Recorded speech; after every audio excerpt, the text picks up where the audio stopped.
I gotta stand up. I can't sit down today.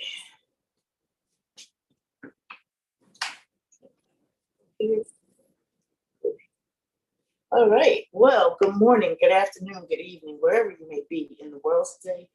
Good morning, ladies and gentlemen. Giving praises and thanks to God for waking us up this morning in our right mind, able bodies, and giving us the ability to go out today and be awesome. So we're going to pick up where we left off yesterday. As you know, our mission is to provide a hand up and not a handout through education and marketing opportunities and possible income potential through the network marketing industry, right? So we have been talking about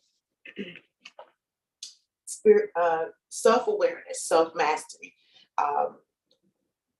knowing that there is something greater than yourself is usually how most of us navigate through life. We talked about the physical growth and development, the strengths and the hazards of it. We talked about the social components, families and groups and communities, organizations, multicultural. Sorry, forgive me. Maybe if I move this over here, it might be a little bit more easier for me to do this thing. Talked about the social impact in our lives. And we also talked about some of the disparities. And we talked about mastering your life through wealth building principles. There's always going to be a first time for something. It's going to be something new that you're going to be doing and learning, right? So, and looking at the social skill aspect of it,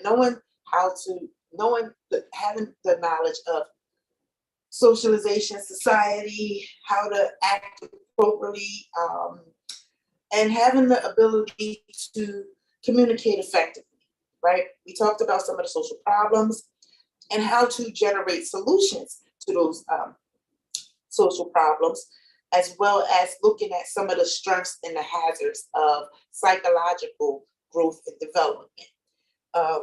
We kind of wrapped up yesterday going over the how problems are sometimes related to and or a direct result of following sociological or environmental detriments, right? So we talked about family boundaries, roles in the family system, whether it's an open and closed family, and how does the family define itself? And we're looking at the family, we're looking at patterns of communication in the family, how do they handle conflict? Is it a strained family? Is it a strained family, or is it in a positive empowerment towards growth type family? Sorry, I feel like I'm rushing a little bit here, and I don't want to rush us through the information because I do have a lot of information to cover in our short time together this morning, as well as hope you guys get a chance to stop by 111 North 6th Street in Camden, New Jersey today from 11 to 2 at La Unique African American Bookstore and Cultural Center. I will be there to meet with you and discuss information on home-based business and wealth builder principles. So I look forward to seeing you there. At least stop in and say hello. So going back to family patterns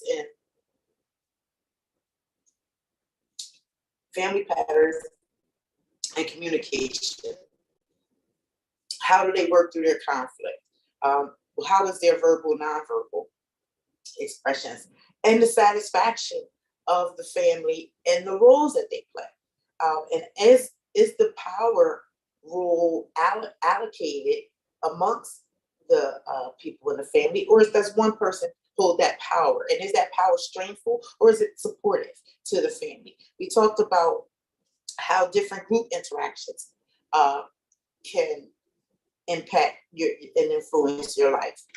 We also talked about how different communities and support systems have, whether or not what's their degree of attachment to each other. Do they have a sense of belonging? Do they have a sense of feeling valued in that family structure? And how do they identify themselves in the family? And how do they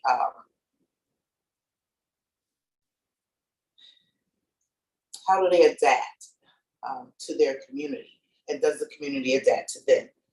We're looking at also some of the supports available, and we covered some of those, what those supports were: family, friends, extended family, social support groups, and self-help groups, and having the initial, when also as well as looking at institutional supports and what do they provide, and how do you go about obtaining new resources.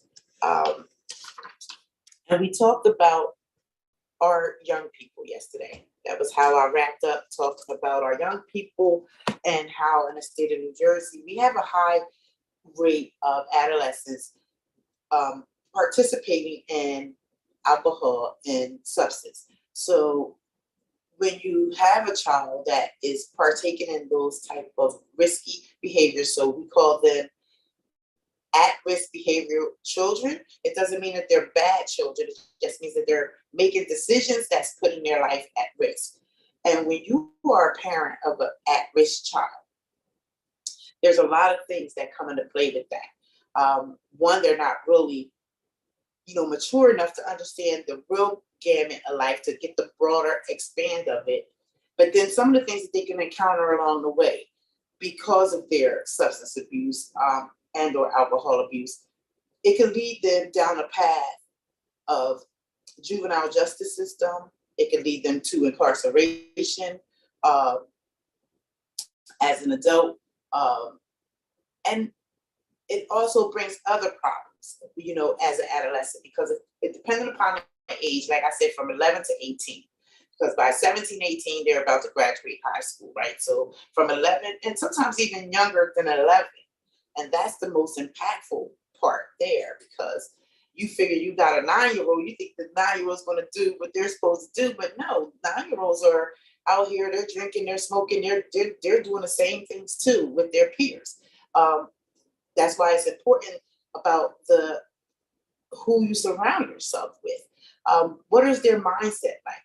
What are their everyday daily habits? Is it moving them forward in a positive manner towards the benefit of their future, or is it impeding or inhibiting their growth and development, as well as how they're going to view life and what different experiences they're going to have? Because entering into the judicial system at a young age impacts your life. Research has shown that at whatever age it is, an individual begins to participate in substance abuse, alcohol, things of that nature that can put their lives at risk and end up in incarceration. But at whatever age they are, they tend to still be at that same mentality age level upon their release because of different things. Now, I know that they're doing different things to improve the correctional systems, but there's still some things lacking, still some things missing. And the main part is the individual themselves. They have to take some accountability in their lives. They have to at least become aware of the things that they're doing that is placing themselves and or their family at risk, and see some of the downsides of it. Being a parent that had to be her own case manager in the juvenile justice system once upon a time, you see some of the challenges our youth face. They make decisions that get them in trouble, that have them having encounters with the law, which then in turns, as a juvenile, did you know that if your juvenile is apprehended by the police and incarcerated in a juvenile protection system, correctional system, that the parent is obligated to pay child support for that child. Now, if you are going to work every day, you doing what you're supposed to do. The kids, they just do, they do things. They take risks. They have no fear, but they don't think about the consequences of their actions.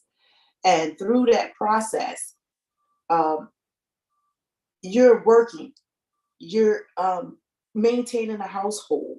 You already have things that you are responsible for every month.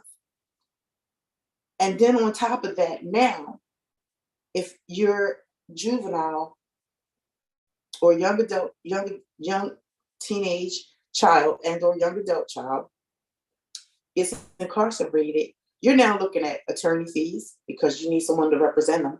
Even if you get a public defender, the public defender, they charge you a fee on a sliding scale.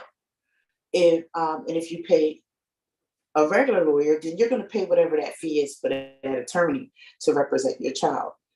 And if your child is sentenced for the crime that they were arrested for, then guess what? Whether they serve 18 months or longer, 18 to 24 months or longer, the parent is responsible to pay child support for that child's housing and juvenile placement. I don't know how many parents knew that or are aware of that, but if you are a parent and you got little people, this is why I say, let's work on ourselves. Let's do the work that we need to do to get ourselves in alignment so that we can kind of prevent some of those things that's going on. And you can be the best parent. The fact that your child makes certain decisions has no reflection on you to an extent, unless it falls down into their morals, values, and ethic. Because that's what you learn at home. You learn right from wrong from home. And that's why I stress so much on self-awareness, accountability, and knowing the processes of how you can process cognitively the things, the information that you're getting, and how well can you adapt it? Some of our youth have trouble with that. So when we're looking at our consciousness, we're looking at that's just sorry, I just kind of switch lanes on you guys a little bit. I do that sometimes because I felt like I was getting off tangent, but it's important for parents to know that, because that is a cost that you can incur, and that child support payment is something that is going to be required for the duration of that child's incarceration. So imagine that on top of other things. And if you already have a little debt, or you're struggling as it is to maintain what you got, that's really like a thorn in your side, right? You really want to take that child, turn it over, and whoop their tail, but what they're going through is going to be enough. Hopefully you're supportive with them. You're working with the teams that are there to help your child to progress through that process, so that it's an experience that they experience, but one where they know that, no, I'm not going to do that again. That's the main thing. Learn a lesson from the experiences that you go through. Now, we talked about frequencies and energy and what you put out in the world, right? So when you look at frequencies and vibrations, and looking at consciousness from a vibrational scale, in the personal growth model, there are 3 levels and several minor levels.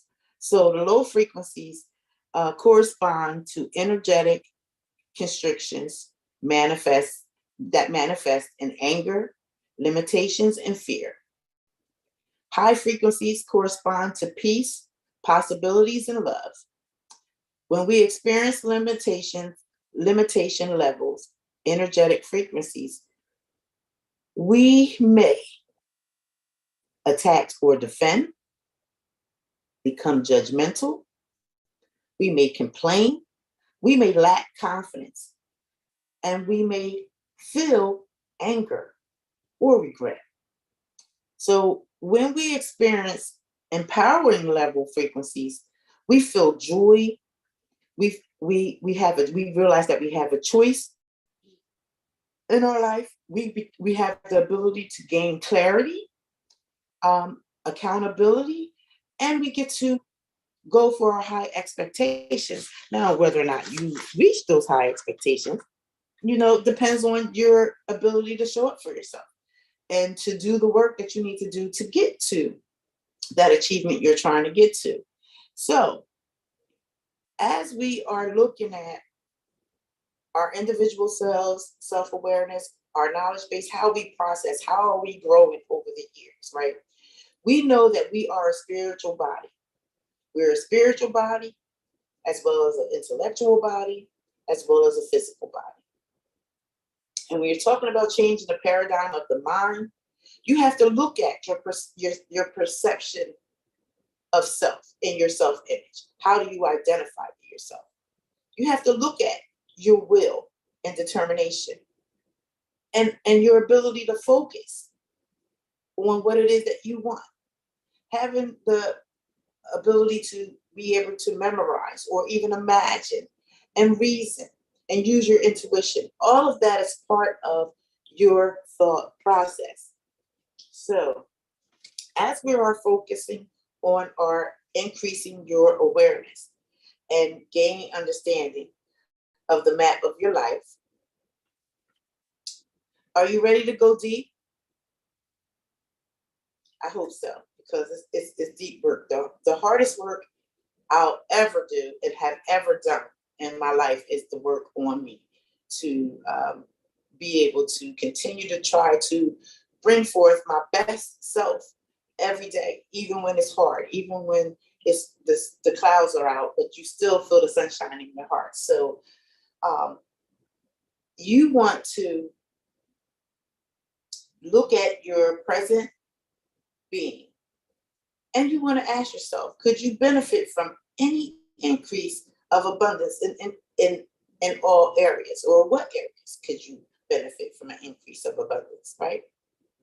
We're also looking, where in your life can you benefit from an increase? Physically, mentally, spiritually? And where are you currently? Are you working? Are you unemployed? Are you fit on a fixed income? Are you in between gigs, or are you newly retired? So as we're weighing those things out, and you're answering the questions that I gave you to answer, and you're looking it over. It's for you. It's for you to sit down and go over these questions and ask yourself these things, and see if it sparks some type of excitement in you to go out and do something new with your life, different than what you're doing now. So, as always, finding your way, life blueprint. I want to congratulate you. You're now living a life on your own terms, and it's amazing. So becoming a better person is going to require you becoming one with nature. And that's your state of being more aware of what your thoughts are and how you're directing those thoughts. So you're looking at your health and wellness, and who you are now and who you are becoming, right? And in your present life, you might be facing life challenges and obstacles, but how are you getting over those challenges and obstacles? Are you finding the skills and abilities to work past them or work through them? You want to outline a plan to overcome your challenges and obstacles. If you're having some challenges getting through them, sit down and write out a plan on how you can get through it. It might take you some time, but it's worth the time that you put into it because you're worth it. You want to explore the gems within you. So what resources do you have that are workable and are tangible to you right now? And how much time will you need to set your plan into action? How committed are you to yourself? That's a big question that we all ask ourselves, right? How committed are we to ourselves? Because it's easy to say, oh yeah, I want to do this. And then when we get into it, we kind of lose the momentum. We lose the kind of fuzz, the little spark that you had of excitement that was like getting you going, and motivating you to go. So as you're looking at these life changes, you're looking at yourself, you're looking at your family, you're looking at the peers that you surround yourself with, you're looking at the environment you're in. How how can you change that? First of all, the change starts within, it starts with you. Um, it starts inward and it comes outward. So as you're looking at those changes, I want you to ask yourself, what changes do you want to see? And what are you willing to contribute? And who are you helping? Because every problem has a solution. And as we're narrowing down, I wanted to share some things with you because we are talking about wealth building principles. And all of these parts, it may not seem important right now, but they're very important. When you are setting out to set your goals and you're trying to improve your life in whatever area it is, it doesn't matter whether it's losing weight, trying to get back right financially, trying to build more rapport, better rapport with your family and or friends, or trying to get involved into the community to see where you fit in, what you can do, whether it's donating to a charity of your choice or helps supporting those that support the youth in their functions and things that they're doing. There's all different type of ways to contribute to positive outcomes in the world and in your life. You get to choose that part. You get to choose how much or how little you're going to do.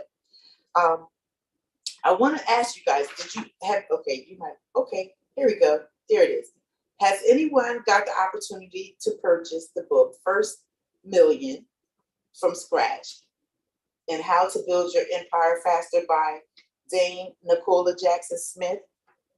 If not, I suggest that you go to the Pink Millionaires, .com, I think it is, but I'll get the right information so that you can go and get this book. It doesn't cost that much, but it's a very informative book. And I talk about Miss Dame Nicola Jackson Smith all the time and how she has impacted my life through her pouring into those that come in her realm on financial literacy and a vast variety of areas. And teaching you how to invest in yourself to make your life better. Forming a family bank is something that she talks about as well. So I just want to share a little bit with you as we're moving forward. It's just a little blurb from her book, and it says, "What is money?" It says, "Before we can talk about being a millionaire, it's important to understand what money is. Money has evolved into many different forms. However, the principle of money remains the same. It's a medium of exchange for value added, whether it's from bartering to cryptocurrency. Knowing the basics, it will help you to understand what's missing from your financial life, and it will help you develop a mindset of a seven-figure earner. Keep in mind that the different types of currencies are protected in different ways.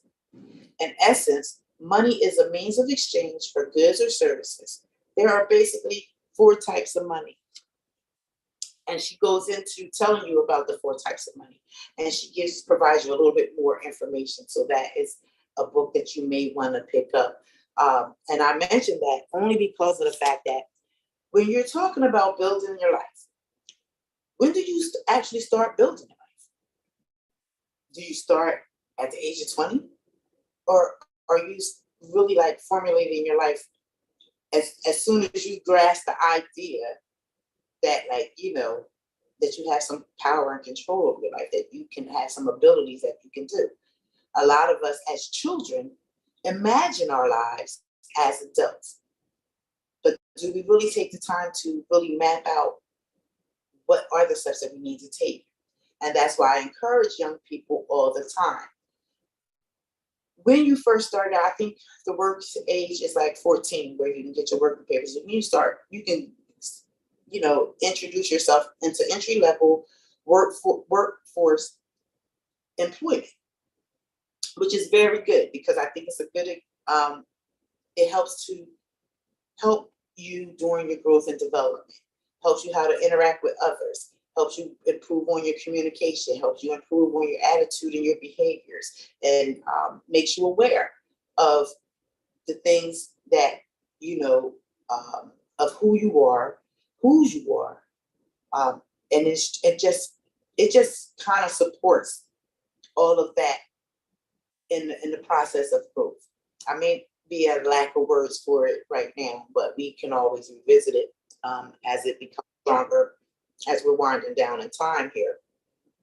So when you're looking at the law of growth and the seeds to cultivate it, economics is always going to be a part somehow, some kind of way. And what is the law of compensation? The law of compensation is there a need for what you do and your ability to do it? The difficulty there will be in replacing you and focusing on your ability to do it and become a master at whatever it is that you do. So if you're just starting out working, you're about 14, so that means it's summertime now, so that means that you can work more hours because you have a little bit more leeway if you're not in a summer enrichment program or summer school, or maybe you are and you're still working hours, so you're still working, so you're earning income. As a young person, as you're working, this is the best time to begin investing in yourself. You want to put money aside for your future later. Whether you begin starting a checking and savings account and then grow some money and start looking into other forms of investment where you can put your money where your money will grow interest on the money without you doing anything. While you're simply going to school, doing your chores, obeying your parents, doing what you need to do, you're working and building towards the future life that you want. So that by the time you're 25, 30, and you're thinking about buying a home or anything like that, you're going to be at least have the means of finances, currency, money that you can utilize in those adventures that you want to expand your life with, right? There's other ways also as well when you are building, but we're not going to talk about them right now. I just wanted to share with you a little bit about how you can start growing wealth for yourself. And that's just one area, because you have to understand what are the components of wealth building. But one thing for sure I know is that, where is it at? Sorry.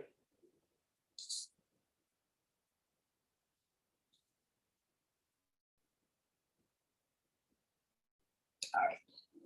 I found it. Sorry. I started to mark it off, but I said, nah, I'll remember it. Anyhow, when you start out savings when you're younger, and even throughout your life, but the earlier you start, the more you will benefit from it, especially if you don't touch it. That's the whole thing. You gotta have, it's nice to have money in your hand, but it's also like to have that don't touch money. Because don't touch money means that we're gonna break that glass in case of emergency. An emergency has to be very, very serious. Or it's something that we're working towards, we're building towards a goal, such as buying a house or a car. Those things are important. I haven't met a kid yet that don't want their own car and don't want their own house. So you can create and achieve financial milestones through creating weekly or monthly plans to save your money. And while you're on that, you want to also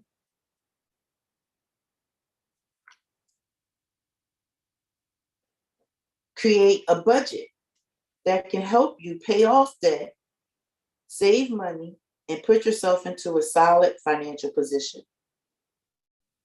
You can track your progress and place it into a report to see the impact of following and maintaining a budget. Budgeting is hard for a lot of people. So if you're having challenges in the beginning, it's okay. Just keep on practicing. Keep on practicing the budget. I share with you guys that one thing I learned about a budget is that I'm always constantly rebudgeting. But you do it until you get it right. You pay down whatever debt that you may owe. And if you're younger, you want to move a little smarter. You want to utilize your money in a more proper fashion. And we're going to talk about ways to save money, how to have money for your everyday expenses, and how to have money to invest. And I encourage you, if you have young people in your life, pour into them. Let them know that they are valued, even when they acting like an alien and they acting like they don't got the common sense that good God gave them. Keep talking to them. That's when they need the love poured on them the most, because they feel like, or their perception of the world from some of the teams that I have had the pleasure of working with over my 25 plus years in the field of human services, they all take this defensive approach, like it's us against them, until we can kind of work through those barriers to find out where it's coming from. What are you running from? What is it that's so painful that you got to mask it with substance every day that is impeding the life that you really truly want to live? See, because right now, as an adolescent, anyone from young age to 18, you're probably still home with your parents or under the custody of some guardian. You may not always agree with the rules. You may not always like the rules, but rules are there, and it's a structure in place for you to help you guide through life, to navigate. Life is hard at any age. But as an adolescent, those are the times when you have the most support groups around you, the most support people. Who is it in your family that you can talk to? Who is it in your community that you can talk to? Who is it amongst your peer group that kind of got their mind set together and fixated on their future and is taking their steps towards that future? Find out what do they do. Find out how do they find the energy to take on all the tasks that they need to take on, because it's a lot of tasks becoming better. You have to be able to do a lot of things, sometimes all at once, to achieve the outcome that you're wishing to achieve. And it doesn't stop there, because once you achieve one goal, we just naturally create another goal because you've accomplished that. So now you want to conquer more things that you can overcome and bring into your life. And I wish that you bring positivity. I want to see all of you have a beautiful, wonderful future. The only way to end poverty is to begin teaching our children early. But we have to learn it for ourselves. If we don't know it for ourselves, then we can't teach them what we don't know. So then we're at a disadvantage. We're basically inhibiting them in their life due to our lack of knowledge, our lack of will and determination to address our own issues and deal with them. If we're not dealing with our issues, we're not teaching our children to deal with them. We're not teaching them what accountability looks like. And I believe I said that before, that whether you like it or not, the moment that you become a parent, you are a role model. And you need to look at what type of role model you are being. And I'm not saying that like I was a perfect role model, because I wasn't. I have my flaws and still got them. But life is serious business. You get one life. And one thing I know for sure is that love is the cure to all ills. You can love some people to the point that they will even surprise you and outperform what you've done in your life. And that's what I want. I want to touch lives, and I want to see you excel beyond where I am taking myself. You may even be able to do it even faster than me. And before I go, I just want to share this with you. I see we're a little bit over, and I got to get going because I got to get downtown. So I just want to read this little message to you, a message from our ancestors that I got from when I visited the Black Wax Museum many, many years ago. Took the kids, great experience. Open the floor for communication on some of the things that we necessarily don't always want to talk about, but they're real issues and they're impacting our lives every day. So the message is, as you leave this monument to human tragedy and triumph, remember us, but not in anger or sorrow. Remember, we did not struggle to keep our minds from being shackled, only to have you to turn away from learning and the wise ways of the elders. We did not endure bondage for you to become a slave to drugs and alcohol. We did not die by the millions for you to kill one another by the thousands. We did not ward off their insults and claims of our inferiority for you to hate yourself. We did not become their human commodity, their black ivory, their black solo, for you to put material things over your people, even your own families and children. We withstood their slaughterhouse slave ship, their seasoning and breaking, for you to walk in unity and live with dignity. Remember, you were born a winner from the time you were conceived in your mother's womb. You have everything within you to become the success that you wish to see in your life. Ladies and gentlemen, I want to thank you for your time. I want to thank you for tuning in. Please leave a comment, say hello, let us know where you're tuning in from.